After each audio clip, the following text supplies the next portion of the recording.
Assalamualaikum warahmatullahi wabarakatuh. Naharukum sa'id ayuhal ikhwani wal ikhwat. Kaifa halukum fi hadzal yaum? Kami dari kelompok 2 mata kuliah Studi Al-Quran dan Hadis PBA 6B, dosen pengampu Al Ustadz Fatoni MPD. Di sini kami akan mempresentasikan makalah kami dengan judul Nuzulul Quran dan Asbabun Nuzul.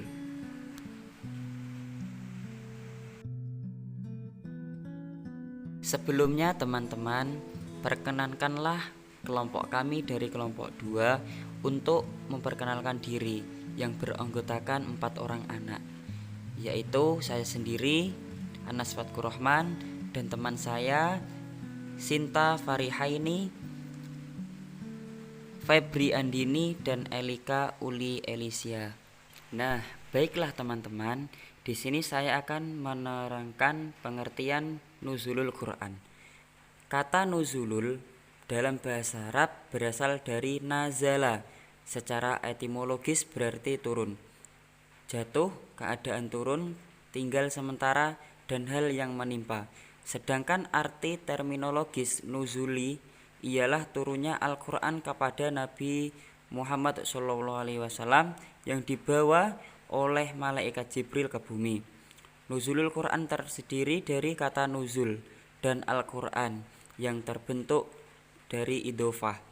Penggunaan kata nuzulul adalah istilah nuzulul Quran, turunnya Al-Quran. Tidaklah dapat kita pahami maknanya secara harfiah, yaitu menurunkan sesuatu dari tempat yang tinggi ke tempat yang rendah, sebab Al-Quran tidaklah berbentuk fisik atau materi, tetapi pengertian nuzulul Quran yang dimaksud adalah pengertian majazi, yaitu penyampaian informasi atau wahyu kepada Nabi kita Muhammad SAW dari alam gaib ke alam nyata melalui perantara malaikat Jibril alaihissalam. Baik, yang kedua yaitu proses turunnya Al-Quran. Menurut Manna Al-Qattan, terdapat dua madhab pokok di kalangan para ulama di seputar pemahaman tentang proses turunnya Al-Quran, yaitu yang pertama pendapat Ibnu Abbas dan sejumlah ulama bahwa yang dimaksud dengan turunnya Al-Quran ialah turunnya Al-Quran secara sekaligus ke Baitul Izzah di langit dunia untuk menunjukkan kepada para malaikatnya bahwa betapa besar masalah ini. Selanjutnya, Al-Quran diturunkan kepada Nabi Muhammad SAW secara bertahap selama 23 tahun sesuai dengan peristiwa-peristiwa yang mengiringinya sejak beliau diutus sampai wafatnya. Yang kedua yaitu ada juga sebagian ulama yang berpandangan bahwa Al-Quran turun pertama secara berangsur-angsur ke Lauhul Mahfud, kemudian diturunkan secara sekaligus ke Baitul Izzah, dan setelah itu turun sedikit demi sedikit.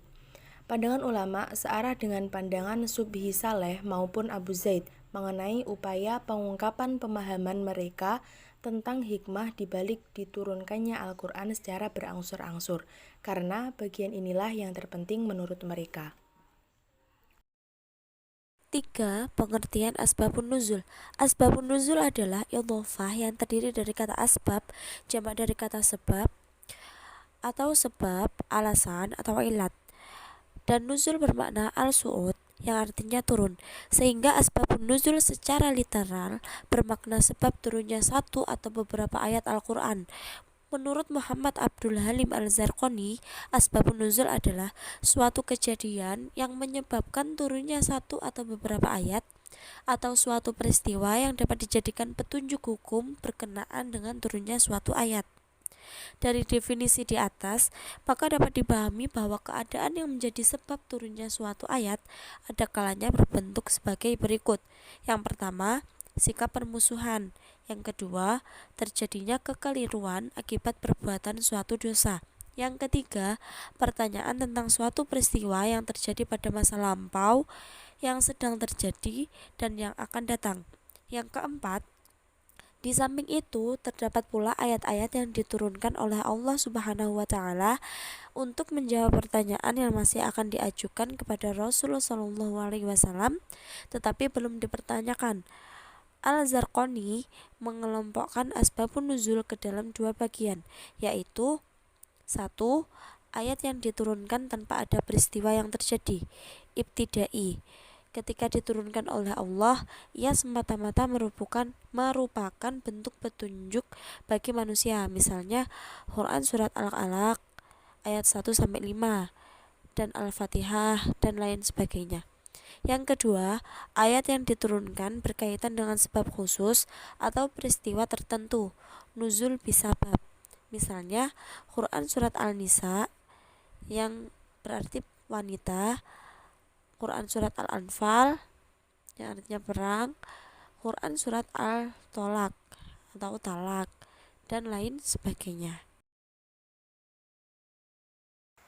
Oke, baik. Untuk penjelasan selanjutnya adalah macam-macam dan contoh-contoh asbabun nuzul. Berdasarkan jumlah sebab dan ayat yang turun, asbabun nuzul dibagi menjadi dua macam, yaitu sebagai berikut. Yang pertama, ta'adud al-asbab wal an-nazil wahid, yang artinya beberapa sebab yang hanya melatar belakangi turunnya satu ayat atau wahyu. Dalam hal ini, turunnya wahyu bertujuan untuk menanggapi beberapa peristiwa atau sebab. Contohnya dalam Al-Qur'an surat Al-Ikhlas ayat 1 sampai dengan 4.